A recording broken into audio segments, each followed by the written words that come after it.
वीताखिलविषयेच्छं जातानन्दाश्रुपुलकमत्यच्छं सीतापतिदूताद्यं वातात्मजमद्य भावये हृद्यम् करुणारुणमुखकमलं करुणारसपूरपूरितापाङ्गं सञ्जीवनमाशासि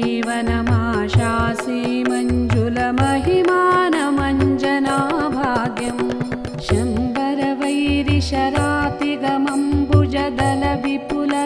शम्बरवैरिशरातिगमम्बुजदलविपुललोचनोदारं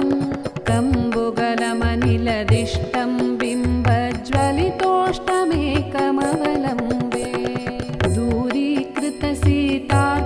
प्रकटीकृतरामवैभवस्फूर्तिः दारितदशमुखकीर्तिः पुरतो मम भातु हनुमतो मूर्तिः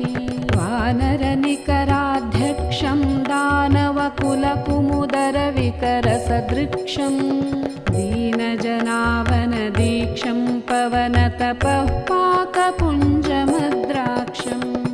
एतत्पवनसुतस्य स्तोत्रं यः पठति पञ्चरत्नाख्यं चिरमिह निखिलान् भोगान् भुङ्क्त्वा श्रीरामभक्तिभाक् भवति श्रीरामभक्तिभाक् भवति श्रीरामभक्तिभाक्